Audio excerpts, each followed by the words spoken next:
Well, good day, everyone. It's a pleasure for me to share with you how innovations can happen in, I call it the business ecosystem. And these are value chain innovations. As you know, innovations can happen in multiple ways, so within business, within governments, within the public sector. And we oftentimes would think of innovations as product innovations or service innovations. Product, of course, we all know is a new product, a new feature, a new functionalities. And that, of course, has tremendous values. But what sometimes we have overlooked are the opportunities where these are non-product innovations, the innovations about how you work with your partners, how you deal with your customer bases, and how you interact with the public at large. And there are new ways to do that. And in fact, many of these ways can lead to values. So what do we mean by a value chain and an ecosystem? So let me show you an example. Suppose we are dealing with a mobile phone company that makes cell phones. Of course, most natural, we would think of the mobile phone companies as a manufacturing company because there are suppliers to the components, to the various pieces, sub-assemblies that eventually you have to put them together and distribute it through channels of retailers, through channels of carriers, and eventually getting to the consumers. So that's the traditional way of looking at the value chain. But we also recognize very quickly that this is not sufficient because if you want to be a successful mobile phone company, you have to look at the so-called extended value chain. The extended value chain would involve content. As we know, a mobile phone today is not just a device for communication, but lots of interactions related to apps, related to games, related to messaging, and so on. Contents, infrastructure. And how can we deliver the content in a seamless way, requiring the big telecom systems involving carriers who would be the one that distribute the product and contents and even payment systems as well, and other many merchants. But again, that's not sufficient. If you think about the much bigger picture, a mobile phone works under a much bigger, I call it the ecosystem. The ecosystems would involve like financial institutions, governments, the government's legal systems who allow you to operate in a certain way, especially when you're talking about cross borders. And these days, logistics providers that perhaps would also help you to deliver products and processes which resulted from the transactions that happen in your phones, the new technologies that are being developed, and ultimately in many settings, even the non-profit or non-government organizations, the activists may also have a role depending on whether your operations, your new concept, your new towers station may impact constituents. And they may be organized to either support you or in some cases hurt you. So in a way, we have to manage the whole ecosystem to be successful. And when I talk about innovations in the ecosystems, what I meant is how do we interact with all these constituents in an innovative way, a new way that would enable you to be more successful. And it's sometimes not just you yourself being successful, but it could also be how the rest of the ecosystem also benefit from it. So it's not like this is a zero-sum game that if I win, some part of the ecosystems may hurt. But this is not always the case, and so we have to recognize that if it's a case where some wins and some loses, and we have to account for it, and we have to find a way to reduce the losses, and perhaps even got those losses into wins. So that's the reason why we have to look at it from the ecosystem perspective. Because otherwise, if you have a successful product, but by yourself, you may not be able to get to realistic benefits and success in the marketplace because some parts of the ecosystems could not see the benefits, and they may actually act in opposite ways that may reduce the chance of your success. So what can we do for innovations that are beyond products and services in the ecosystems? So here today, I want to share with you 6 ways in which those innovations can occur. These are by no means exhaustive, but I wanted to highlight them because they are most perhaps significant. And these are all based on examples and based on the work that I've done and observed over the years. So I want to share with you. And some of them may now become very standard practices that companies must do if you want to be successful. You want to make sure you have the right relationship with your partners. But in what way can we improve those relationships? So I hope that this sharing would enable us to perhaps get some nuggets that you'll be able to get stimulated into new thoughts on how you would deal with your ecosystem partners. These 6 elements are as follows. First is that there are always innovation, which is sometimes like this is bread and butter, for us to look at your own self, the innovations that happen inside your own self.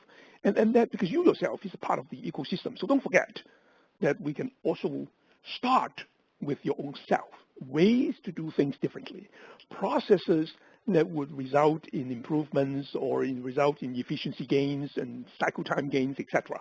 So that I call within node innovations. Second one would be linkages, because as I mentioned, we are one part of the ecosystem. So there are many, many players, some direct, some indirect. And those involve links. Links could be in the form of communication, information sharing, or it could be in the form of transportation, logistics. And so all of those are linkages. And how can we work on the linkages? So this time is not just you yourself, but we have to work with the partners so that the linkages can be strengthened, so that the linkages can be done in a different way. The third one is we are becoming more global. We are a global enterprise. Most of us are becoming, even if we may start as a company that is more regional based, but very quickly if you want to build to scale, you have to deal with a global ecosystem. And it could be that not your immediate suppliers, but your suppliers, and somewhere you may be getting those minerals from somewhere in Africa, and therefore you are part of the global ecosystem. When we are in an ecosystem that involves the global enterprise, we have borders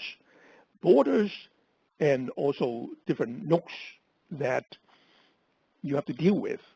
And I think the integration, how you integrate, how you work with them, and how you are able to maybe using information or using planning, using collaboration, are ways that you can develop new way of working with others. And so that's the cross-nodes integration that I'm referring to. Workflow innovation would simply be you, even if you want to deliver the same products and the same service, the methods and the ways, the sequence of the workflow that would be involved can be changed. And that way, the workflow innovation may result in you doing one step before the other, or doing things in parallel, or in some cases, eliminating some of the steps totally. The next one is I call reconfiguration. Reconfiguration is also kind of like a very significant byproduct of the globalization. When we talk about globalization, they are all over the world, and there would, of course, be borders that we have to cross, and there are also lead times that we have to deal with. Countries that are far away sometimes may require more time to get to. Of course, this is not universal, because sometimes a country that is close enough, but because you do not have the right processes in place, or because the government custom clearance processes are so difficult, that actually it may take you more time and efforts to get the products in and out. So it's to recognize all of these, both the strengths of the countries, the excellence in terms of the expertise of the country's internal capabilities, and the cost economies, transportation costs, and the trade agreements, and also the government incentives that would require us to reconfigure your network. And when you reconfigure the network, that's an innovation, in an innovative way, coming up with a new way that really would result in much higher efficiency and responsiveness. The final one is perhaps the biggest of all, and oftentimes is the most difficult, is the relationship side. So that even if you're working still with the same company, I'm still using the same configuration, and I am still doing the same kind of information exchange and the same workflow. But the relationship that we have with the partners, and by the relationship, it could be the contractual relationship, it could be who does what, how do we perform, performance measurements managed across companies, and the roles and responsibilities, the incentives that we put in place, all of those were business relationships. And I think that is something that we can also focus on. So let me go through these one by one. Innovation within a node. So this time we're supposed to zero in one node, which I think I used the diagram here, and then I zero in the yellow portion, which is one node. Inside a node, I think innovation can occur. Let me give you an example of this e-commerce company, a fast-growing e-commerce company in China called Yaodian. Yaodian is an e-commerce company just like Amazon that we are familiar with in the most part of the world, and they are a fast-growing company. This company is amazing. The growth is exponential, and Walmart has invested significantly into this company, and so they are part of the Walmart empire now. But this company, the thrive of this company resulted in the company having now an explosive customer base, and the orders are exponentially growing every day. But what they found is that the ability to pick and pack inside a warehouse becomes a bottleneck. Customers order all kinds of things, all kinds of baskets, and the warehouses are becoming bigger and bigger, and the stock keeping units are huge. How can you pick and pack and send the products out on the same day or even within the same hour and be able to deliver to the customers on time becomes a major, major differentiation. So what this company focuses on is using information. They have a host of information technologies invested heavily in order processing and customer service softwares, product management software, warehouse management systems, transportation management systems, and CRM, etc. And here is what the companies discover, is that as a result of that kind of innovation, this is so-called inside the node innovation, inside even a warehouse in this case, inside a warehouse, how can we manage this well? Amazingly, is that on average, what they found is that a customer on average would order 16 items to them, grocery items, books, and so on. And a typical warehouse that this company has 70,000 stock keeping units. And it's huge, 25,000 square meters. So if you have to look for these 16 items and put them together, pack them together into one basket, and then package them, label them, and then ship them out, how long do you think it would take?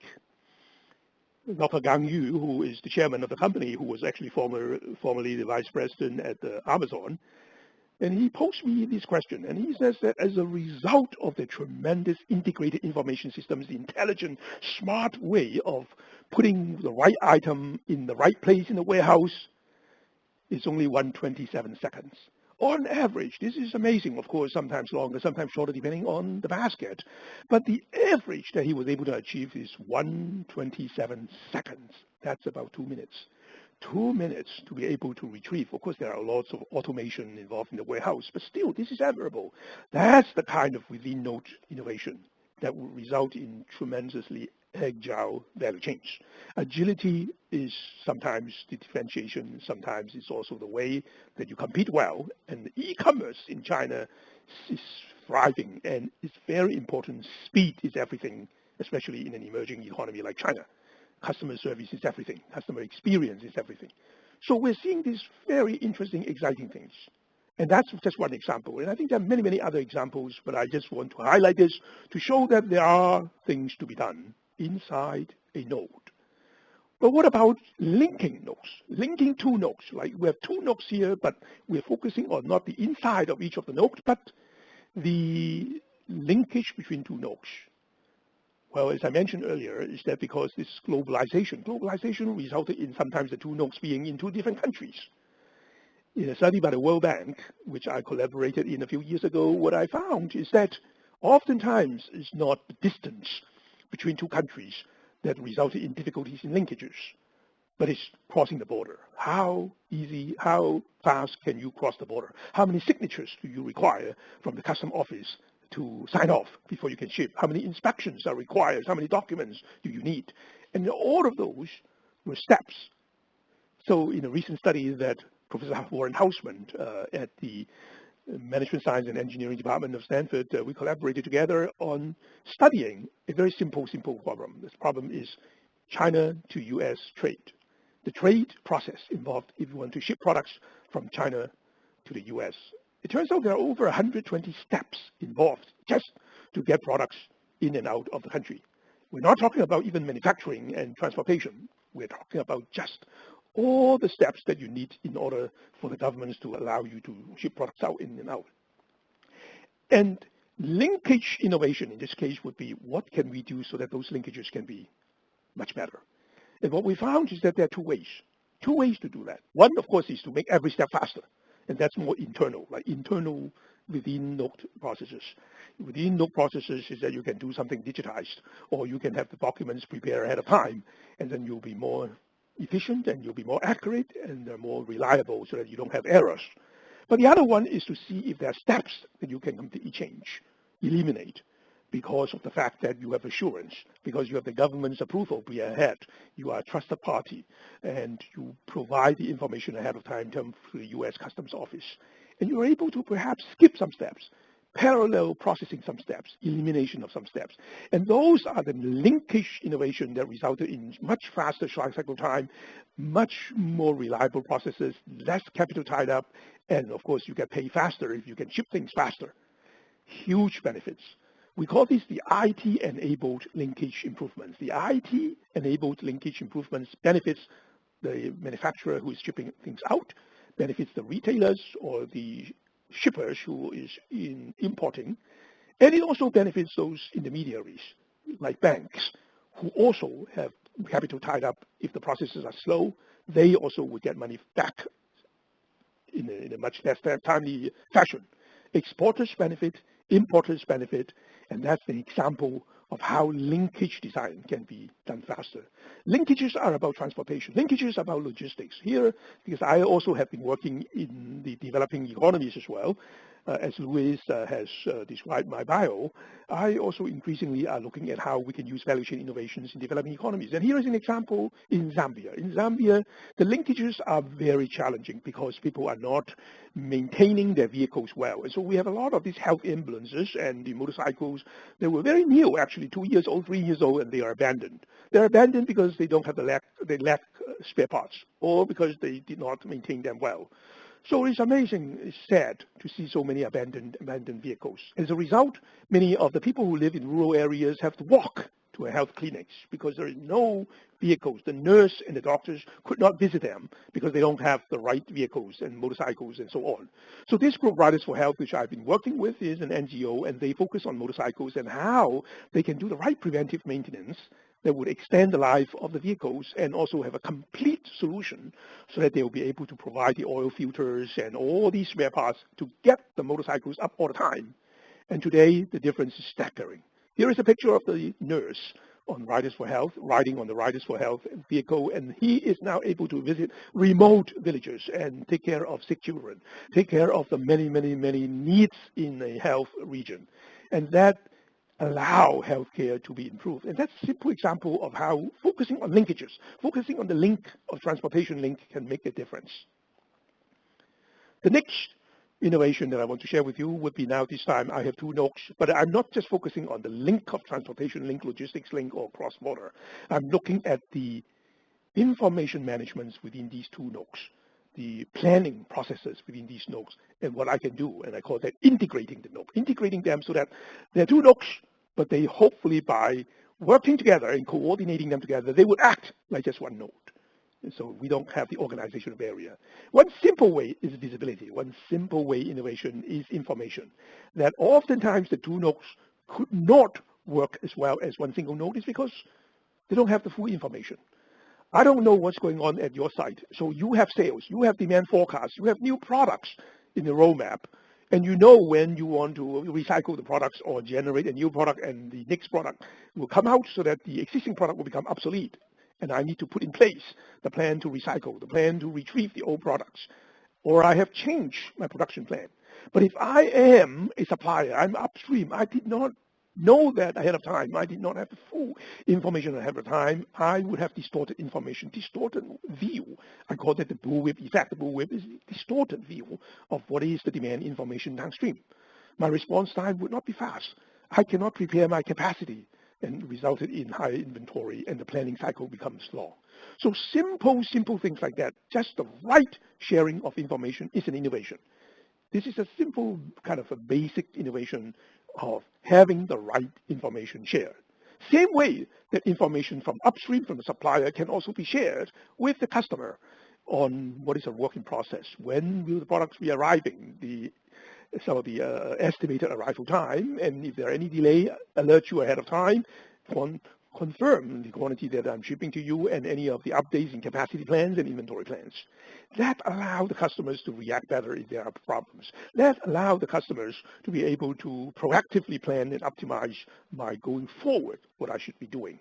And that also enabled me to then in turn share the information with my own customers. I think this is really, again, another way of having linkages, more than just a linkage, but integrating the two nodes. Amazingly, that even though you may think that, wow, this is so simple and straightforward, companies should be sharing all this information, I found, in fact, we still have a long way to go. This kind of innovation, that's why I'm still listing them as an innovation, because for some companies, they haven't been doing that. Here is a survey that I did in 2012 with the SEM World, and the survey was done with the chief supply chain officers of the world. Now, these are people who may have a title of chief supply chain officers or the vice president of supply chain management or directors of supply chain logistics operations, and these are similar titles. So these are people who run supply chain operations in multinational companies. And the survey was conducted with a large number of replies, 1,340 replies. And one of the questions that we ask is, do you have visibility and that you are able to monitor the social and environmental responsibility performances of your supply chain? Social and environmental responsibility could be like carbon emissions. Do they have violations? Do they have labor violations? Do they have social violations? And so all those are responsibility performances. And it's interesting that, let me explain the pie chart here. You can see that blue is the ideal. The blue would be for the executives that says that I actually am able to see and monitor my whole key supply network, my suppliers, my key suppliers, my suppliers, and I'm able to see whether there are violations or whether how well they're doing in social and environmental responsibility.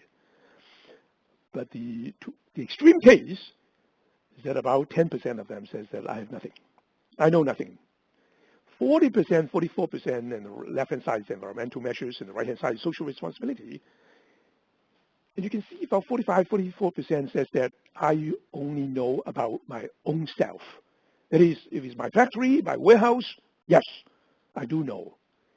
What it means is that there is a big gap. The big gap is that a lot of companies either do not have visibility of their immediate suppliers, and those who do may only have their immediate suppliers, and only about 20% have full visibility. So without visibility, how can you improve? That's why I think I like this as an example of a website in China called IPE. IPE is a website that collects information on all kinds of environmental violations in China, throughout whole China. And you can click on the website and you can discover if you have a suppliers in the far remote region or some town, you'll be able to see whether there have been violations and whether they have fixed the problems. That's the kind of visibility that we need. We need to have extended visibility, because otherwise it's very dangerous, very difficult for you to manage things well as you're vulnerable. So I do believe in this kind of integration. Another kind of integration is knowledge integration. Knowledge integration is an example that I'm illustrating here, where Walmart collaborated with Warner Lambert in terms of knowledge. It's an example of an exceptional heat wave. This is like a while ago in Florida, where the heat wave resulted in the growth of the population of mosquitoes, which resulted in a lot of people get bitten by the mosquitoes, and the mosquitoes resulted in a huge surge in demand for the drugs, for the medicines, for the ointment that Warner Lambert made to treat the mosquito bites. Now, Walmart was not able to figure out that there could be such a surge in demand by themselves, because Walmart was not a product company. They don't have the deep product knowledge, so they are a retailer. While Warner Lambert, being a product company, knew the linkages, that heat wave is linked to mosquitoes is linked to bites, and bites is linked to the demand for their ointments. And so the two companies started collaboration, saying there is a need for not just information exchange, but knowledge exchange. Knowledge exchange resulted in this collaboration so that I'll be enlightened, I'll be ahead of time, know that, because heat wave is something you can forecast. you can get it from the observatory that that's the heat wave coming. And I am able to, because of the collaboration with Warner Lambert, be able to stock up all the ointments on my stores to avoid the stockouts. So knowledge exchange is another kind of innovation. Workflow innovation this time is about how you do work. It's not about information, it's not about knowledge, but it's only physically how you do things. Here is an example from Hewlett-Packard. Hewlett-Packard used to make the DeskJet printer, it's the inkjet printer, in their factories. They used to, a long time ago, when they were still manufacturing before they outsourced. So what it means is that they would build those printers in the factories and customize them for different markets. And then they would ship the products to distribution centers. And the distribution center could be in Europe, could be in Singapore, could be in North America or South America. Now, once the product has been customized, it has a language in it. It has the power cord. It has the language in the manuals. And sometimes even the software loaded would have a language requirements. So the products become languageized to German, Spanish, French. And the problem is that by doing so, once the product hits the distribution center, it's already localized. Localized meaning that you cannot sell a German language printer in France. Very hard. Yeah. So that kind of inflexibility hurts HP. So what HP did is that they changed the workflow. Now here's the workflow, very intelligent. The workflow is that they still build the product at the factory, the core product in the factory. But the customization of the product into different languages happen in distribution. Because distribution is closer to the market. As you see more French customers coming, you just customize more French printers in the DC. Or the customers in Spain has declined in sales, and then you customize less. So the customization resulted in what is called postponement. Beautiful. And that's the workflow change. But they don't stop there. Interestingly is that as HP start offshoring, meaning they outsource to Flextronics and contract manufacturers, then they offshore to LCC, low-cost countries in China, in Sao Paulo. They discover that the cost of manufacturing is so attractive, low cost, that maybe this time they should have the customization back in those countries because it's attractive, cost attractiveness. So they move the customization back to China. They move them back to the low-cost countries, which is a way to continue improve the process of cost advantages. But today, they did another step, which what they found is that customization still is better to be close to the market because the market changes. Oftentimes German printer demand and the French demand, they're all fluctuating, hard to predict. It's still desirable to do it close to the market.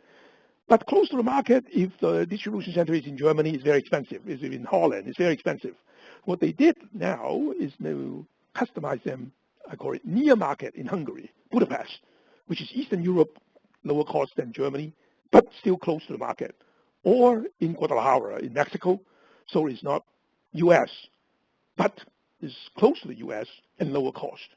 So you can see this evolution that I show you here are workflow innovation. Workflow innovation means that I change where I do things depending on what is the right place, right time to do the best things. Reconfiguration, this time is massaging where I do things. Why do I need to massage them from time to time? I think one of the factors, there are many factors. One of the factors, I use this chart to show increasingly there are lots and lots of trade agreements. This chart shows from WTO the number of trade agreements signed between countries, between regions over time. And you can see this is exponentially growing. If you look at the line, the black line shows how many of them are still surviving. The red line shows cumulative trade agreements that have been signed over time. Of course, some of them have expired. Some of them has been canceled. So the red is cumulative, and the black line shows the surviving one. Still big one. You can notice. Even look at the black line. The surviving ones are still huge. The huge number of trade agreements means that you must not set up a value chain and never revisit it again. Because costs change, economics change, and trade agreement change. Look at Renault. Renault built the Logan car originally in Romania for Eastern Europe, mostly, and North Africa. But they discovered that the demand in West Europe also has been surging. Spain, Germany, France, they all like the products. So they have to expand their facility. Where do they choose to expand? Interestingly, they chose to build a new factory in Morocco. Why Morocco, you may ask? Why Morocco? Of course, there are many factors. But one of the factors, it turns out, is because Morocco has a trade agreement with Romania, so that the engines built in Romania can be custom-free to Morocco. And then Romania joined EU. So part of that is that the Romanian-built engines qualified as EU parts. And so as long as you ship enough of the engines into Morocco, the cars built in Morocco is viewed as a EU car and is tax-free going to Europe. So all these are significant trade considerations that you can have to build in. Reconfiguring your network is tremendous advantage. So you don't do it for the sake of saving, not cheating, but basically you really need to be aware of these kind of trade agreements so that you don't get burned, or you also hopefully can take advantage of. The final innovation I mentioned earlier is this complex business relationships. Business relationship this time is more than just you and one single potential partner, but it could be multiple partners. It's all the relationship. What kind of relationship are we talking about? Here is a simple, beautiful example of an old example, but I use the old example to highlight its importance. In the video, used to be video, of course today nobody would rent video at a Blockbuster, but used to. This is what happened to Blockbuster many years ago when Blockbuster was still a powerful company. They would buy, Blockbuster being a retailer, they would buy the videos from the producers, MGM and Fox and so on.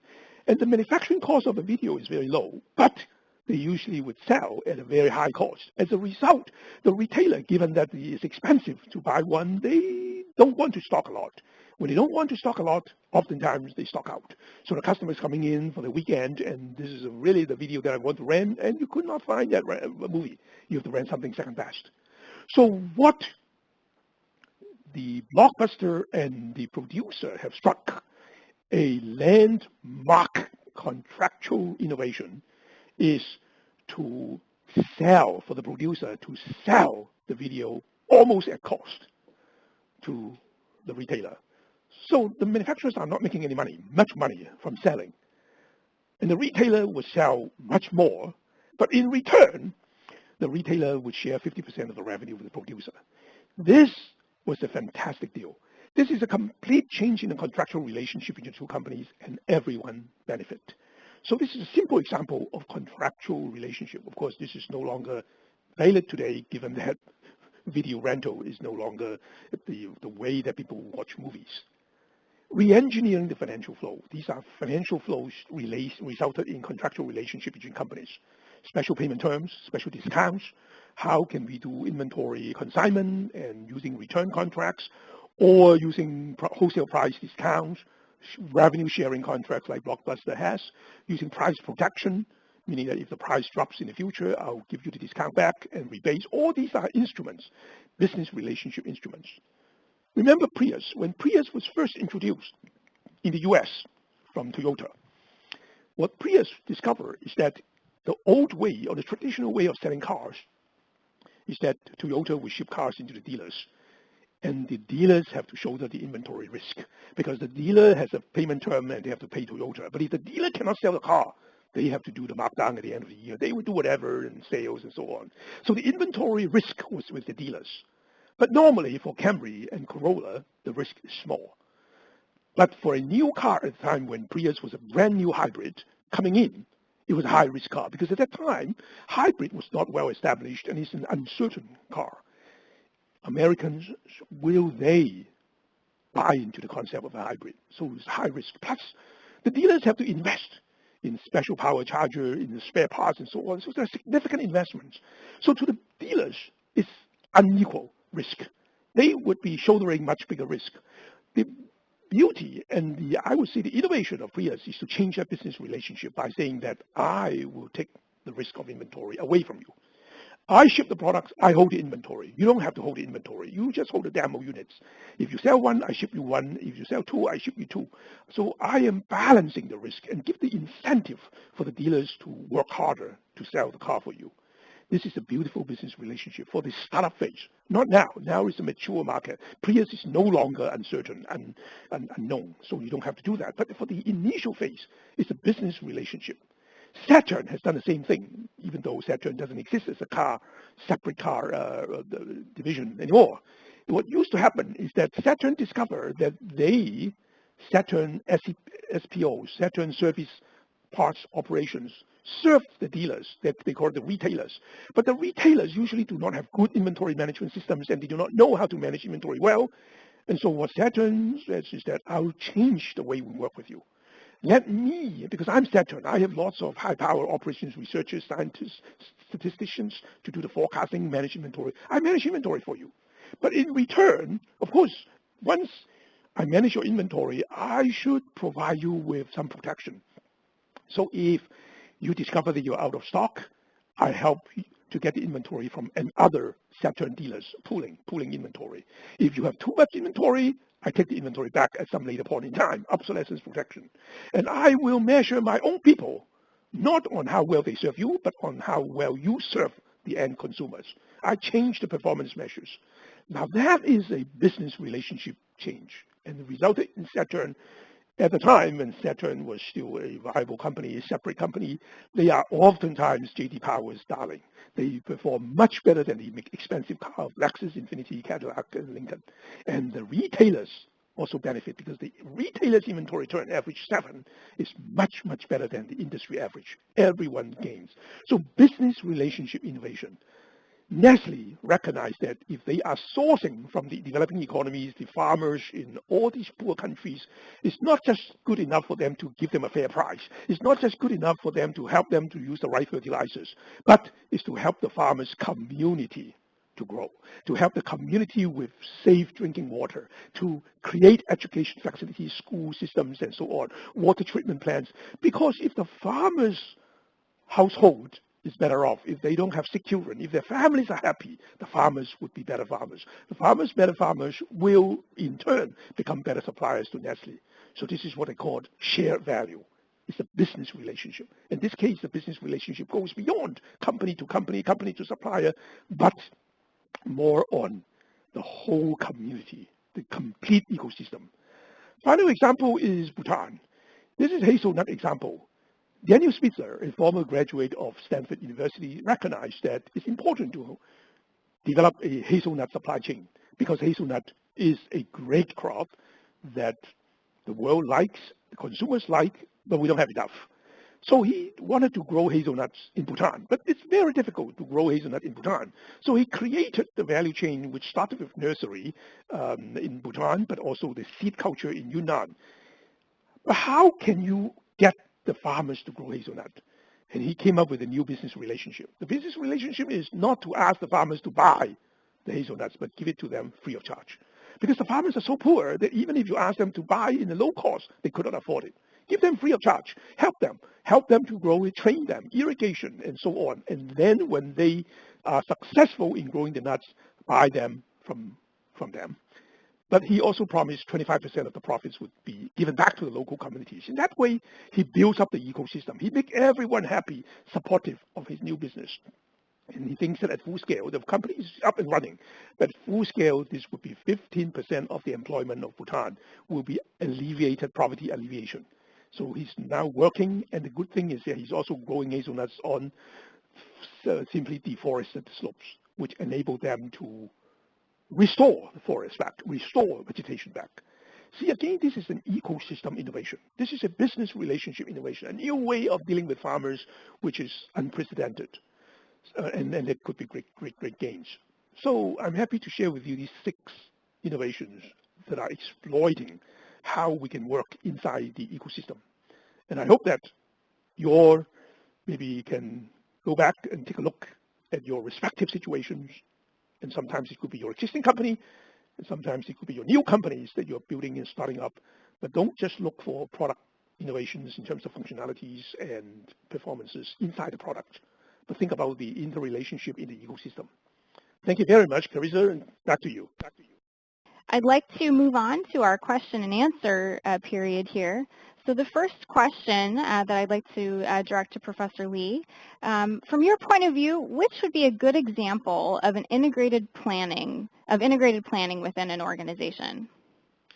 Thanks very much for the questions. In fact, one thing about the value chain integration is that sometimes we also need to make sure we have functional integration as well, in addition to company integration. What I found is that you start with first functional integration, which means that within the company, integrated planning must be a collaboration between product developments, between people who are in procurements and the manufacturing, as well as distribution, and all the way to after-sales service support. So that constitutes the integrated planning. Integrated planning would result in when you introduce a new product, you already have ahead of time the logistics support and the after-sales service support all in place. And so I think that's the functional integration.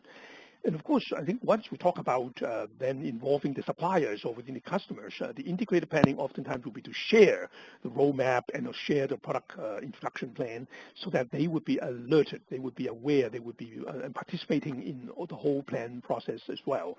So I work with Cisco a lot, and Cisco has been a terrific company in being able to integrate from product introduction and development all the way to manufacturing and working with their contract manufacturers and service providers all the way to rolling out to the end of life as well. So I think this is very powerful. Functional integration first and then cross-enterprise integration.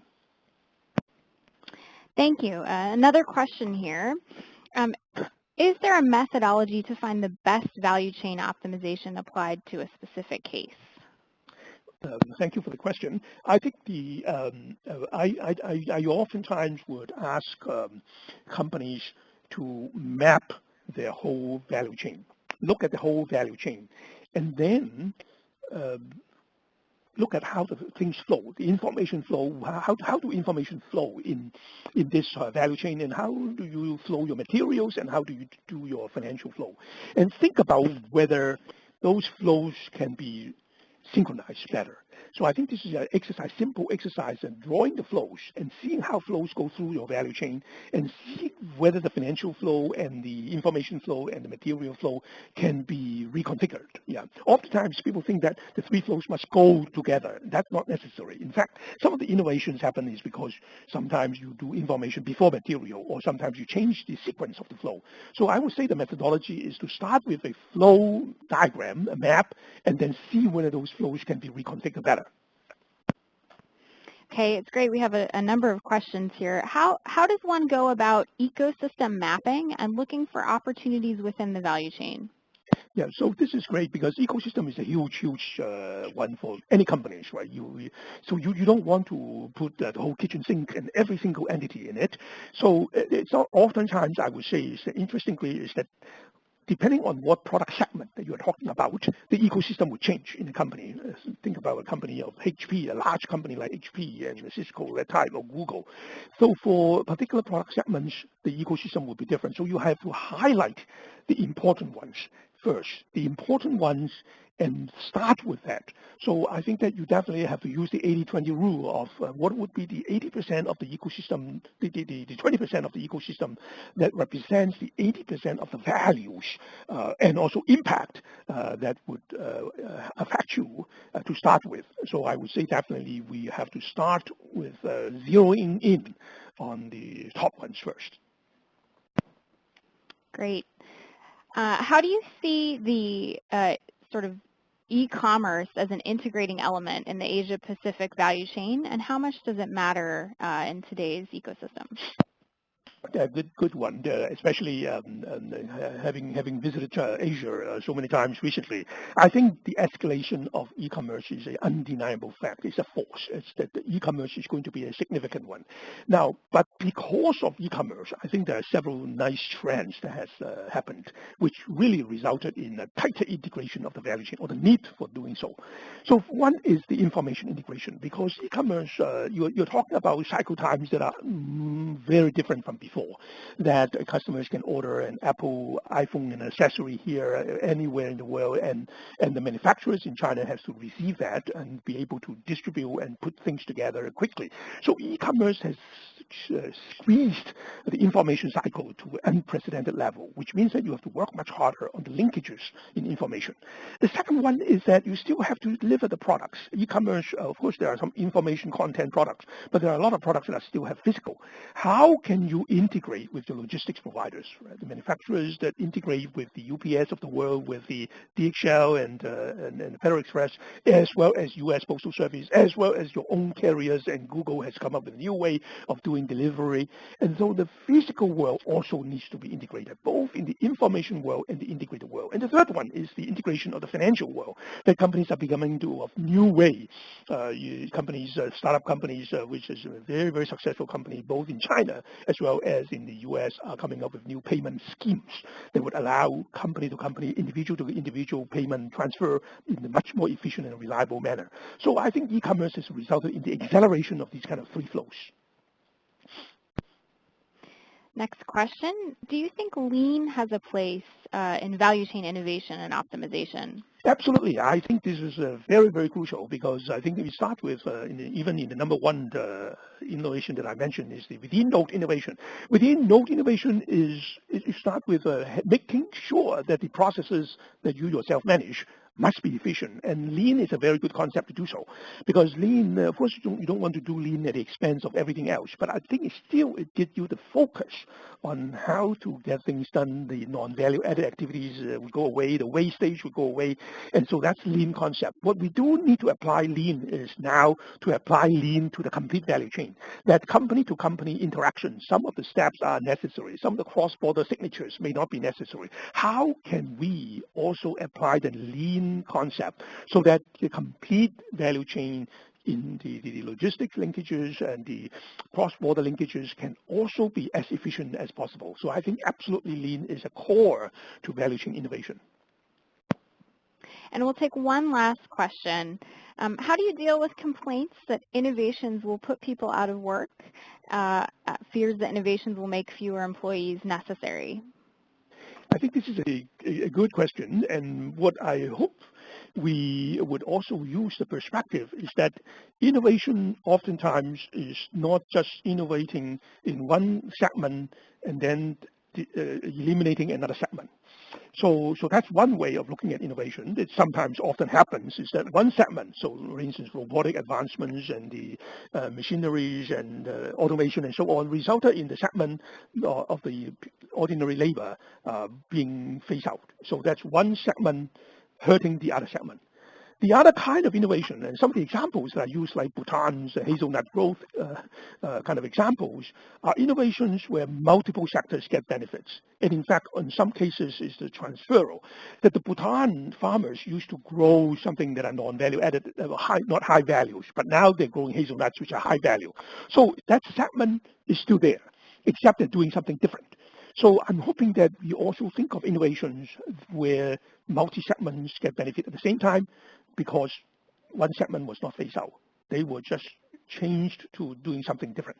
And I hope that's the kind of innovation. No question that there are some innovations that are substitution. But I hope we also, at the innovation level, we are at the innovation level where the innovation benefits multiple segments of the world. And that is how we can make true progress. Thank you so much, Professor Lee, for joining us today. So thank you, everyone, and thank you again for joining us, and have a great rest of your day.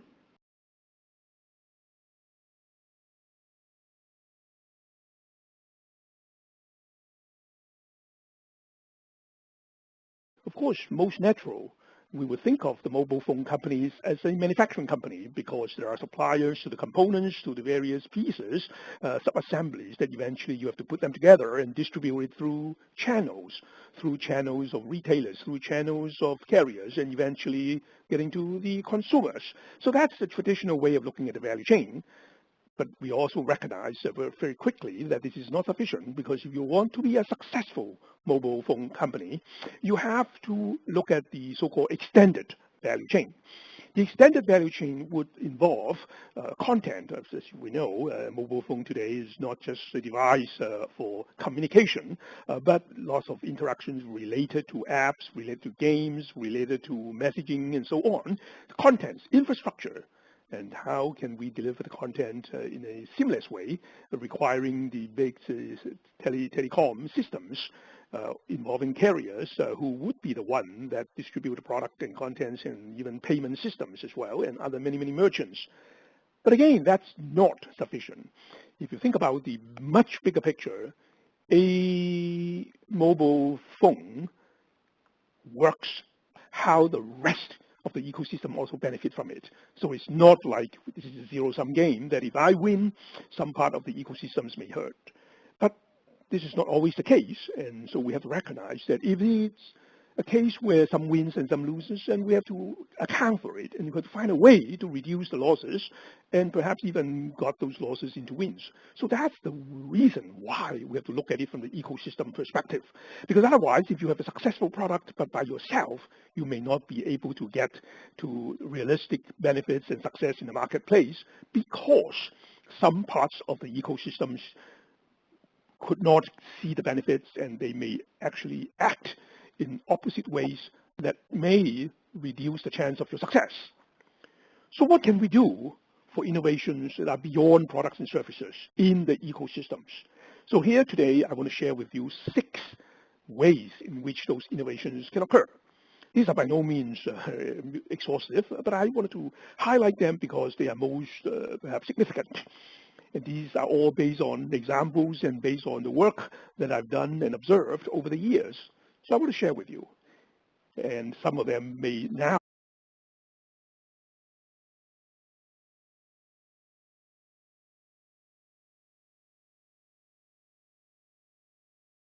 Well, good day, everyone. It's a pleasure for me to share with you how innovations can happen in, I call it the business ecosystem. And these are value chain innovations. As you know, innovations can happened in multiple ways, so within business, within governments, within the public sector. And we oftentimes would think of innovations as product innovations or service innovations. Product, of course, we all know is a new product, a new feature, a new functionalities. And that, of course, has tremendous values. But what sometimes we have overlooked are the opportunities where these are non-product innovations, the innovations about how you work with your partners, how you deal with your customer bases, and how you interact with the public at large. And there are new ways to do that. And in fact, many of these ways can lead to values. So what do we mean by a value chain and an ecosystem? So let me show you an example. Suppose we are dealing with a mobile phone company that makes cell phones under a much bigger, I call it the ecosystem. The ecosystems would involve like financial institutions, governments, the legal systems who allow you to operate in a certain way, especially when you're talking about cross borders.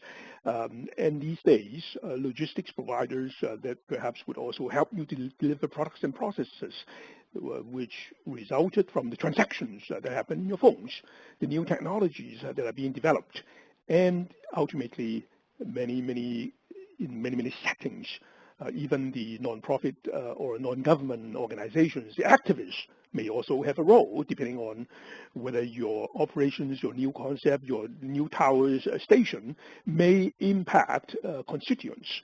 And they may be organized to either support you or, in some cases, hurt you. So in a way, we have to manage the whole ecosystem to be successful. And when I talk about innovations in the ecosystems, what I meant is how do we interact with all these constituents in an innovative way, a new way that would enable you to be more successful. And it's sometimes not just you yourself being successful, but it could also be become very standard practices that companies must do. If you want to be successful, you want to make sure you have the right relationship with your partners. But in what way can we improve those relationships? So I hope that this sharing would enable us to perhaps get some nuggets that you'll be able to get stimulated into new thoughts on how you would deal with your ecosystem partners. These 6 elements are as follows. First is that there are always innovation, which is sometimes like this is bread and butter, for us to look at your own self, the innovations that happen inside your own self. And that because you yourself is a part of the ecosystem. So don't forget that we can also start with your own self. ways to do things differently, processes that would result in improvements or result in efficiency gains and cycle time gains, etc. So that I call within node innovations. Second one would be linkages, because as I mentioned, we are one part of the ecosystem. So there are many, many players, some direct, some indirect. And those involve links. Links could be in the form of communication, information sharing, or it could be in the form of transportation.